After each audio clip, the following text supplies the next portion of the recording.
कहानी है फेथ नाम के इस लड़के की जो एकदम नल्ला और बेरोजगार है। वो एक ऐसी दुनिया में रहता है जहाँ पर मैजिक ही सब कुछ है, लेकिन हमारे हीरो के पास एक ऐसी एबिलिटी होती है जिसके अंदर उसे सिर्फ भूख लगती रहती है, इसीलिए वो अपने आप को एकदम बेकार समझता है। बट एक दिन फेथ को ग्रीड नाम की एक स्वॉर्ड मिलती है जो कि फेथ की असली एबिलिटीज को अवेकन करवाने में उसकी मदद करती है, जिस वजह से फेथ एक मॉन्स्टर में बदलकर अपनी दुनिया का सबसे स्ट्रॉन्गेस्ट बीइंग बन जाता है। तो कहानी की स्टार्टिंग में हम एक आदमी को दिखाया जाता है जो कि टाउन की तरफ आगे जा रहा होता है। तभी कुछ गॉब्लिन उसके ऊपर हमला कर देते हैं। फिर एक गॉब्लिन सीधा उस बंदे की गाड़ी के ऊपर जाकर चढ़ जाता है, लेकिन तभी एक एरो आके सीधा उस गॉब्लिन के मुंह पे लगता है। फिर हम देखते हैं कि वहाँ पर कुछ वॉरियर्स आ जाते हैं जो कि उन गॉब्लिन्स के साथ फाइट करने लगते हैं। देन हमारा सीन चेंज होता है और हम लोगों को एक टाउन का सीन दिखाया जाता है जहाँ पर हम लोग एक लड़के को देखते हैं जिसका नाम फेथ होता है और यही लड़का हमारी कहानी का एमसी होने वाला है। और इस टाइम पर फेथ ने अपने हाथ में एक भाले को पकड़ के रखा होता है और फेथ को काफी ज्यादा ही भूख भी लग रही होती है, जिसके बाद हम लोग दोबारा से उन्हीं वॉरियर्स को देख पाते हैं जो कि गॉब्लिन से फाइट करने के बाद दोबारा से टाउन के अंदर वापस आ रहे होते हैं। एंड वो लोग बोल रहे होते हैं कि आज उन गॉब्लिन्स को मारने की वजह से उनकी काफी अच्छी खासी कमाई होगी। फिर सीन दोबारा से फेथ के ऊपर आ जाता है और वो इन वॉरियर्स को देखकर सोच रहा होता है कि मैं कभी भी इनके जैसा वॉरियर नहीं बन पाऊंगा। देन उसके बाद हम देखते हैं कि कुछ होली नाइट्स टाउन के अंदर आ रहे होते हैं और तभी एक होली नाइट के पैर के पास जाकर एक संतरा लग जाता है। तभी एक आदमी उससे माफी मांगते हुए संतरे को उठाने लगता है, लेकिन होली नाइट को गुस्सा आ जाता है और वो उस बंदे को सीधा लात मार देता है। उसके बाद एक फीमेल होली नाइट आकर बोलती है, तुझे पता तो होगा ना कि होली नाइट को नाराज करने की सजा क्या है, सर कलम कर दिए जाते हैं। तभी वो नीले बालों वाला होली नाइट बोलता है कि चलो माफ किया तुम्हें, आगे से ऐसी गलती नहीं होनी चाहिए। फिर वो होली नाइट वहाँ से चले जाते हैं एंड उन वॉरियर में से एक वॉरियर बोलता है कि कितने बेरहम है ये, मुझे यकीन नहीं होता कि रॉक्सी भी इन होली नाइट की तरह बेरहम है। फिर वापस से सीन फेथ के ऊपर आ जाता है एंड फेथ अपने मन में कह रहा होता है कि मेरी शिफ्ट अब बस खत्म होने ही वाली है, बस थोड़ी देर और। फिर वो होली नाइट उसके पास आ जाते हैं। देन उनमें से एक होली नाइट बोलता है कि तूने अपना काम अच्छे से तो किया ना, जिस पर फेथ कहता है जी सरकार। एक होली नाइट उसके पास कुछ पैसे फेंकता है और बोलता है कि उठा इन पैसों को। फिर जब फेथ उन पैसों को उठा रहा होता है तभी वो होली नाइट उसके पास आकर उसके पैर पर जोर से लात मार देता है और कहता है कि माफ करना मुझे लगा कि यहाँ पर गंदगी का एक ढेर पड़ा हुआ है। तभी दूसरा होली नाइट बोलता है कि तेरा पेट से इतनी आवाज क्यों आ रही है, तुझे कुछ खिलाते पिलाते नहीं है क्या हम। फिर वो पहले वाला नाइट बोलता है कि तू मेरी फैमिली को नीचा दिखाने की कोशिश कर रहा है क्या, और उसे जोर से लात मार देता है। तभी फेथ अपने मन में बोलता है कि इस दुनिया में कुछ लोग राज करते हैं और बाकी उनके नौकर होते हैं। फिर वो फीमेल नाइट बोलती है, तुझे पता तो है ना कि आखिरकार तेरी रोजी रोटी किसके सहारे चलती है, तू जैसे दो कौड़ी के इंसान हम जैसे रहमदिल होली नाइट्स के टुकड़ों पर पल रहे हैं, इसलिए तुम्हें हमारा एहसान मानना चाहिए। तभी एक नाइट उसके मुंह पर लात मार देता है। तभी पीछे से एक दूसरी होली नाइट आ जाती है और उन लोगों को ऐसा करने से रोकती है एंड इस होली नाइट का नाम रॉक्सी होता है। और फिर वो तीनों नाइट वहाँ से चले जाते हैं। फिर रॉक्सी फेथ के पास आकर उसकी चोट पर कपड़ा लगाने लगती है और कहती है, अगर किसी ने तुम्हें दोबारा परेशान करने की कोशिश की तो मुझे जरूर से बताना। इस पर वो कहता है कि इसकी जरूरत नहीं है, मुझे अब इन सब चीजों की आदत हो चुकी है। फिर वो वहाँ से चला जाता है। देन वो खाना खाते हुए सोच रहा होता है कि वो होली नाइट बहुत ही बुरे हैं, मेरी वजह से रॉक्सी पर कोई मुसीबत नहीं आनी चाहिए। फिर वहाँ का शॉपकीपर फेथ के पास आकर बोलता है, क्या उन्होंने फिर से तुम्हारे ऊपर हाथ उठाया, अगर ऐसा ही चलता रहा तो तुम्हारी हालत भी पिछले नौकर की तरह हो जाएगी। इस पर फेथ उसे पैसे देकर वहाँ से चला जाता है। फिर हम देखते हैं कि फेथ रास्ते पर जाते हुए सोच रहा होता है कि ये कभी ना खत्म होने वाली भूख, काश इसके अलावा मेरे पास कोई और स्किल होती जो मेरे किसी काम आ सकती। चलो कोई बात नहीं, अगर मैं एक होली नाइट नहीं हूँ पर कम से कम मैं एक वॉरियर या फिर कुछ और तो हो ही सकता था, मगर किस्मत का लिखा कौन ही बदल सकता है। तभी फेथ महल के पास कुछ चोरों को देख पाता है। देन वो सीधा रॉक्सी के पास जाकर उसे इन सारी चीजों के बारे में बता देता है। देन रॉक्सी उन्हें पकड़ने के लिए चली जाती है। तभी अंदर से एक चोर सीधा फेथ की तरफ आ रहा होता है। फिर फेथ उस पर अपने भाले से अटैक कर देता है। तभी एक आवाज आती है, ग्लूटनी स्किल एक्टिवेट हो रही है, स्टैट्स बढ़ रहे हैं और identify skill and telepathy skill जुड़ रही है। देन रॉक्सी फेथ के पास आ जाती है और उसका हाथ पकड़कर कहती है, तुम्हें कुछ हुआ तो नहीं फेथ। फिर हम देखते हैं कि फेथ उसके मन की बात को सुन पा रहा होता है। देन वो बोलता है कि नहीं, मैं पूरी तरीके से ठीक हूँ। तभी रॉक्सी कहती है कि मुझे ये बात जाकर अपने सीनियर्स को बतानी होगी। फिर फेथ बोलता है कि आप उनसे कहना कि इन सभी को आपने ही मारा है, अगर सरकार राफल को इसके बारे में पता चल गया तो। देन रॉक्सी बोलती है, इससे तो तुम मुसीबत में पड़ जाओगे है ना। फिर फेथ अपने मन में सोचता है कि चाहे कुछ भी हो जाए लेकिन मैं लेडी रॉक्सी को किसी भी मुसीबत में नहीं आने दूंगा। फिर रॉक्सी उससे पूछती है कि क्या तुम हार्ट फैमिली के लिए काम करना चाहोगे या फिर तुम मरते दम तक इन ब्लैरिक्स की सेवा करते रहोगे। देन फेथ कहता है, ठीक है, मुझे मंजूर है। फिर हम देखते हैं कि फेथ एक कमरे के अंदर बैठकर सोच रहा होता है, मेरे स्टैट्स तो और भी बढ़ गए हैं और ये आइडेंटिफाई स्किल क्या है और टेलीपैथी स्किल का क्या मतलब है। फिर वो कहता है कि अगर मेरे स्टैट ऐसे ही बढ़ते रहे तो मैं मॉन्स्टर को इजीली डिफीट कर सकता हूँ। फिर हमें अगले दिन का सीन दिखाया जाता है जहाँ पर हम देखते हैं कि फेथ एक स्वॉर्ड शॉप पर आया होता है। फिर एक मोटा सा आदमी उससे पूछता है कि आपको कितने तक की तलवार चाहिए। देन फेथ बोलता है कि मेरे पास बस 2 चांदी के सिक्के हैं। देन मोटा उसको बोलता है कि इतने में तो बस कबाड़ में से ही कुछ आएगा। देन फेथ सोचता है कि मुझे इस शहर में आए हुए 5 साल हो चुके हैं, लेकिन इतनी मेहनत करने के बाद भी मैं सिर्फ 2 चांदी के सिक्के ही बचा पाया हूँ। देन वो उन खराब स्वॉर्ड में से कुछ स्वॉर्ड को अपनी आइडेंटिटी स्किल से आइडेंटिफाई करने लगता है। तभी उसको एक स्वॉर्ड मिलती है एंड वो मन में सोचता है ये बड़ी गंदी और अजीब सी है और उसे कचरे की तरह रखा गया है, ठीक जैसे मेरे साथ होता था। तभी उस स्वॉर्ड में से एक आवाज आती है जो सुनने के बाद फेथ पूरी तरीके से शॉक हो जाता है। देन वो तलवार बोलती है कि मैं तुम्हारी किस्मत बदल दूंगा, मुझे अपने साथ ले चलो ग्लूटनी। देन फेथ उसे बोलता है तुम्हें इस बारे में कैसे पता है? देन वो स्वॉर्ड बोलती है ऐसा इसलिए है क्योंकि तुम और मैं कुछ मामलों में बिल्कुल एक जैसे हैं। फिर फेथ उस स्वॉर्ड को लेकर वहाँ से चला जाता है। देन हमारा सीन चेंज होता है और हम लोग उन्हीं होली नाइट्स को देख पाते हैं जो कि फेथ को बुली कर रहे थे और वो फीमेल होली नाइट राफल को बोल रही होती है रॉक्सी शायद फेथ को हार्ट फैमिली के लिए काम पर रखने की सोच रही है, चलो उसे सबक सिखाते हैं। देन राफल बोलता है कि फेथ जैसों की जगह लेने वालों की यहाँ कोई कमी नहीं है, क्यों इन झमलों में पड़ना मैमल। फिर मैमल बोलती है कि वो कुछ ऐसा भी तो बोल रही थी, हम अपनी जिम्मेदारियाँ अच्छे से नहीं निभाते हैं। फिर राफल बोलता है कि हार्ट और फ्लैरिक फैमिली उन 5 स्थायी फैमिली में से एक है जो कि राज्य को संभालती है। इस सूरत में रॉक्सी से पंगा लेना समझदारी नहीं होगी। देन वो वहाँ से मिलिट्री क्वार्टर लौटने लगता है। तभी मैमल उससे पूछती है कि तुम फिर से जा रहे हो, वहाँ पर ऐसा क्या है जो कि तुम्हें बार बार वहाँ पर जाना पड़ता है? देन राफल बोलता है कि मैं बस सीखना चाहता हूँ कि मैं अमर कैसे बन सकता हूँ। देन मैमल हंसते हुए कहती है कि राफल तुम भी ना कैसी बातें करते हो, मुझे चिढ़ाने में मजा आता है ना तुम्हें। तभी हम देखते हैं कि हमारा सीन चेंज हो जाता है और हम फेथ को देखते हैं जो उस स्वॉर्ड को लेकर कहीं जा रहा होता है। तभी वहाँ पर फेथ पर बहुत सारे गॉब्लिन अटैक कर देते हैं। देन स्वॉर्ड बोलती है वो सही कह रहे थे, अगर एक गॉब्लिन दिखे तो समझ जाओ, आसपास सैकड़ों गॉब्लिन हैं। देन फेथ उन गॉब्लिन्स को एक एक करके मारने लगता है एंड उसकी स्किल बूस्ट होती जाती है। उन सभी गॉब्लिन को मारने के बाद फेथ की और न्यू स्किल एक्टिवेट हो जाती है। फिर स्वॉर्ड में से आवाज आती है आज तुम्हें भूख नहीं लगी है क्या? देन फेथ बोलता है कि नहीं, ऐसा पहले कभी नहीं हुआ, लेकिन मुझे ऐसा लगता था कि जिन स्किल्स के साथ हम पैदा होते हैं हमेशा वही रहती हैं। तो उस पे स्वॉर्ड कहती है कि ये तो ग्लूटनी स्किल का कमाल है, वैसे तो लोगों के स्टैट फाइट करने से बढ़ते हैं, जितना ज्यादा एक्सपीरियंस लेवल उतना बढ़ता है, लेकिन ग्लूटनी स्किल दूसरों के स्टैट और स्किल छीन लेती है, जिससे तुम्हें ताकत तो मिलती है मगर एक्सपीरियंस नहीं। फिर फेथ बोलता है शायद इसीलिए मैं अभी तक पहले लेवल पर हूँ, लेकिन तुम इन सब के बारे में कैसे जानते हो? जिस पर स्वॉर्ड बोलती है क्योंकि हम दोनों की स्टोरी बिल्कुल एक जैसी है, तुम्हारे पास ग्लूटनी स्किल है, इसके बारे में किसी को पता बिल्कुल भी मत चलने देना, क्योंकि ये स्किल उनमें से एक है जो कि गॉड के रूल्स के खिलाफ है। जिसके बाद फेथ फ्लैक्स करने लग जाता है। फिर सीन चेंज होता है जहाँ पर हम लोग फेथ को देखते हैं और वो बोल रहा होता है कि 38 गॉब्लिन के कान के बदले मुझे 3 चांदी के सिक्के मिले हैं और तो और 80 तांबे के सिक्के भी मिले हैं, आज तो पेट भर के खाना खाऊंगा। जिस पर स्वॉर्ड बोलती है कि नहीं, सबसे पहले तुम्हें मुझे ठीक करवाना चाहिए, मेरी खातिरदारी करोगे तभी फायदे में रहोगे। वो लोग आपस में बात कर रहे होते हैं तभी फेथ एक आदमी से टकरा जाता है एंड वो आदमी एक बच्ची को जबरदस्ती अपने साथ लेकर जा रहा होता है। फिर फेथ उस आदमी की स्किल को आइडेंटिटी करता है, फिर वो उस बच्ची को बचाने उस आदमी के पीछे चला जाता है। तभी वो आदमी उस लड़की को एक सुनसान खाली जगह पर ले जाता है, जिसके बाद वो आदमी कहने लगता है कि तुझे तो खुश होना चाहिए, कोई तो ऐसी जगह है जहाँ पर तेरे जैसी बेकार चीज की भी कोई कीमत हो सकती है, अब तू होली नाइट के इशारों पर नाचेगी, कैसा लगा सुनकर? फिर वहाँ पर फेथ आ जाता है एंड स्वॉर्ड फेथ को बोलती है अभी वक्त है, लौट जाओ, ये आदमी बहुत ही ज्यादा ताकतवर है। देन फेथ बोलता है कि नहीं, अभी जाकर तो मैं कुछ करने के काबिल हुआ हूँ, अगर कोई मेरी आंखों के सामने मुसीबत में होगा तो मैं उसकी मदद जरूर करूंगा।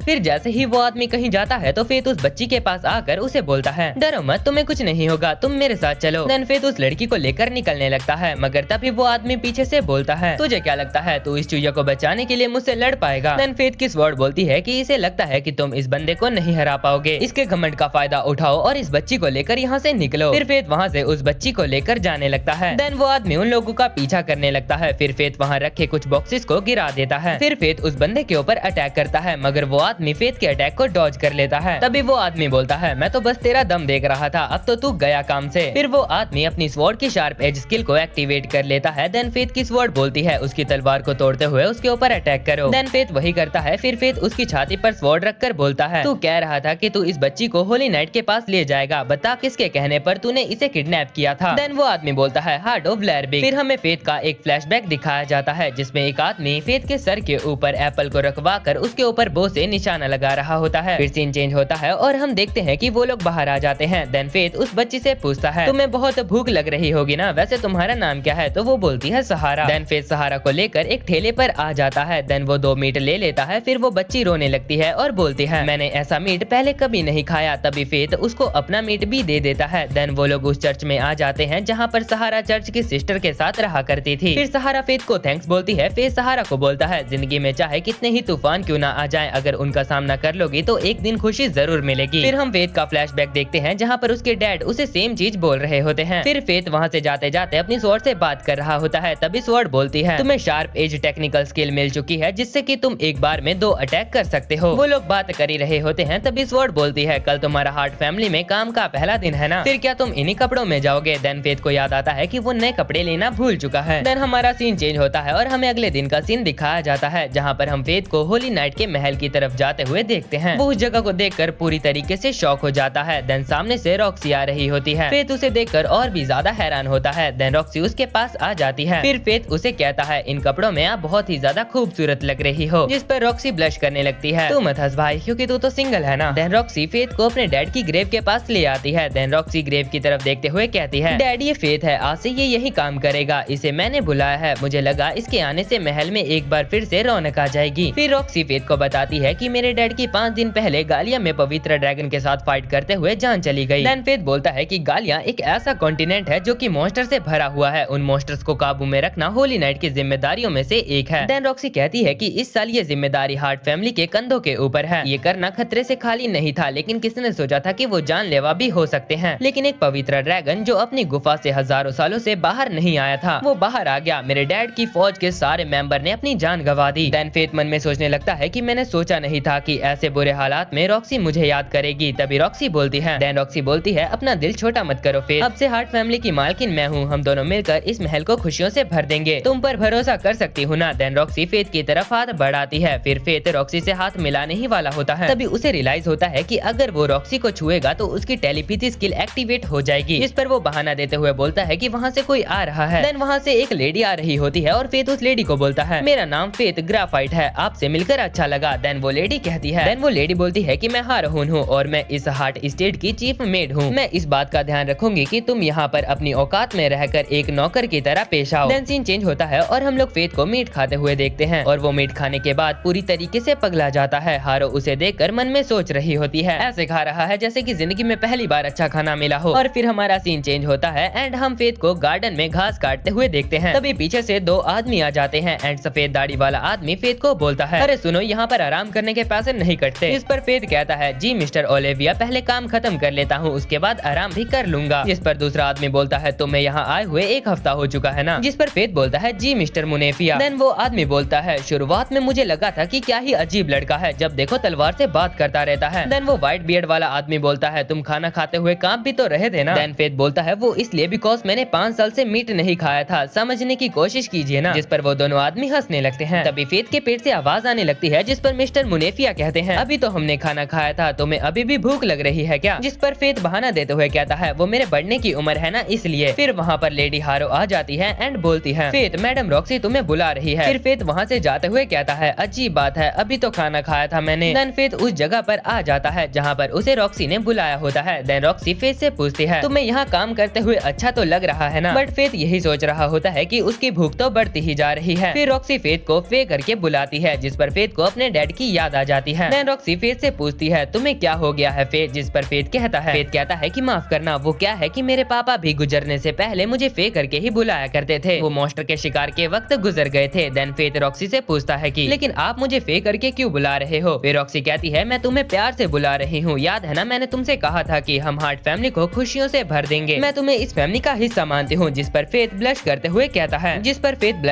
कहता है कि नहीं, आप मुझे फेथ ही बुलाइए। फिर रॉक्सी मना कर देती है। तभी फेथ बेहोश हो जाता है। देन जब फेथ उठता है तो वो एक कमरे के अंदर होता है। वहाँ पर फेथ को टेबल पर एक लेटर मिलता है जिसमें रॉक्सी ने लिखा होता है, तुम कल काम से छुट्टी ले लो ताकि तुम थोड़ा आराम कर सको। देन फेथ अपनी स्वॉर्ड से बोलता है, सुनो ग्रेट, जरा मुझे बताओ, मुझे ये क्या हो रहा है? इतना बुरा हाल पहले कभी नहीं हुआ, मैं सहन कर लेता था, लेकिन अब तो। जिस पर स्वॉर्ड बोलती है, तुम अब पूछ रहे हो, खेल तो शुरू हो चुका है दोस्त, एक बार ग्लूटनी स्किल एक्टिवेट हो जाए तो उसे रोकना मुश्किल है, जितना खाओगे उतनी तुम्हारी ताकत बढ़ती जाएगी, इसके साथ साथ तुम्हारी भूख भी बढ़ेगी, ये तुम्हारी किस्मत है कि अब तुम मरते दम तक आत्माओं से अपना पेट भरोगे। फिर फेथ पूछता है, और अगर मैंने ऐसा नहीं किया तो? जिस पर स्वॉर्ड कहती है, या तो तुम भूख के मारे मर जाओगे या फिर अपना आपा खोकर जो भी तुम्हारे सामने आएगा उस पर हमला करोगे। देन फेथ बोलता है, फिर तो मैं एक मॉन्स्टर की तरह बन जाऊंगा। देन स्वॉर्ड बोलती है, जब तुम्हारी भूख हद से ज्यादा बढ़ जाए तो तुम्हारी आंखों में नजर आएगी। फिर जब फेथ मिरर में अपनी आंखें देखता है तो वो लाल हो गई होती हैं। देन फेथ उन वॉरियर के पास आ जाता है जो कि गॉब्लिन का शिकार करने के लिए जाने वाले थे। फेथ चलते हुए कहता है कि उनकी खुशबू से मेरे मुंह में पानी आ रहा है। फिर स्वॉर्ड कहती है लगता है हंगर बूस्ट तुम्हारे अंदर बढ़ती जा रही है। हंगर बूस्ट एक्टिवेट होने की वजह से तुम मन चाहे उतनी लाशें बिछाकर अपनी भूख को शांत कर सकते हो। तुम्हारी आंखों की रोशनी बढ़ जाएगी और सूंघकर ही तुम अपने शिकार का पता लगा पाओगे और कमजोर शिकार डर के मारे निधल हो जाएंगे। फिर फेथ गॉब्लिन के ऊपर अटैक कर देता है एंड एक एक करके सबको मारने लगता है। देन जब वहाँ पर गॉब्लिन खत्म हो जाते हैं तो फेथ गॉब्लिन के जंगल में चला जाता है एंड गॉब्लिन को मारने लगता है। देन कुछ टाइम बाद गॉब्लिन को मारने के बाद फेथ शांत हो जाता है एंड स्वॉर्ड कहती है लगता है भूख शांत हो गई। फिर फेथ कहता है कि मैं कभी ऐसा फिर से महसूस नहीं करना चाहता, जिस पर स्वॉर्ड कहती है फिर तो तुम्हें थोड़े थोड़े वक्त पर मॉन्स्टर का शिकार करके ग्लूटनी स्किल को शांत करते रहना पड़ेगा। तभी वहाँ पर एक बड़ा मॉन्स्टर आ जाता है जिसे देखकर फेथ कहता है ये क्या चीज है, जिस पर स्वॉर्ड कहती है ये गॉब्लिन किंग है। तभी फेथ की स्वॉर्ड कहती है कि इसके पास हेल्थ रीजनरेशन की स्किल है जिससे कि तुम जख्मी होने के बाद भी लड़ सकते हो। फिर फेथ स्वॉर्ड की कमांड पर उस गॉब्लिन किंग के ऊपर अटैक कर देता है। फिर sword sharp edge skill activate कर लेती है एंड फेथ जैसे ही उस गॉब्लिन के ऊपर अटैक करता है वो गॉब्लिन ढेर हो जाता है, जिसके बाद आवाज आती है ग्लूटनी स्किल एक्टिवेटेड, स्टैट्स बढ़ रहे हैं and skill health regeneration add हो चुकी है। देन स्वॉर्ड कहती है इन स्टैट्स के साथ मैं पहले लेवल तक पहुंच सकता हूं, जिस पर फेथ कंफ्यूज होकर कहता है तुम पहले लेवल तक क्या मतलब है। और फिर स्वॉर्ड कहती है अब तुम मेरा कमाल देख सकोगे, अगर तुम अपने स्टैट मेरे नाम कर देते हो तो मैं तुम्हें कमाल करके दिखाऊंगा। फिर फेथ कहता है ठीक है बताओ कितने स्टैट्स चाहिए, जिस पर स्वॉर्ड कहती है मुझे मिलने के बाद जितने भी स्टैट्स कमाए हैं वो सारे के सारे दे दो। जिस पर फेथ शॉक हो जाता है और बोलता है क्या कहा सारे, ये तो कुछ ज्यादा हो जाएगा। जिस पर स्वॉर्ड कहती है अगर मुझे स्टैट्स नहीं दोगे तो भूल जाना कि मैं तुमसे कभी मिला था, या तो अपने दम पर तलवार बन जाओ या फिर मुझे इतनी ताकत दे दो कि मैं तुम्हारा भला कर पाऊँ। देन फेथ कहता है अब तो तुमने कोई और रास्ता छोड़ा ही नहीं, वो तुम ही तो हो जिसने कि मुझे समझा था। देन फेथ अपने स्टैट स्वॉर्ड को दे देता है एंड स्वॉर्ड एक मैजिक बो में बदल जाती है। देन ग्रेड कहता है काफी वक्त से किसी ने तुम्हारे ऊपर नजर रखी हुई है, चलो उस पर निशाना लगाओ। फेथ पूछता है लेकिन तीर कहाँ है, जिस पर ग्रेड कहता है तुम बस निशाना लगाओ तीर अपने आप आ जाएगा, उल्टे हाथ से भी निशाना लगाओगे तब भी सही लगेगा, तुम जैसे अनाड़ी के लिए मैं इतना तो कर ही सकता हूँ। देन फेथ जैसे ही उस गॉब्लिन पर निशाना लगाकर तीर छोड़ता है तो वो सीधा उस गॉब्लिन के ऊपर जाकर लग जाती है। देन हमारा सीन चेंज होता है एंड हम देखते हैं कि फेथ गॉब्लिन के कान बेचकर कहता है गॉब्लिन किंग के कान, चलो इनसे कुछ देर तक तो पेट भरा रहेगा।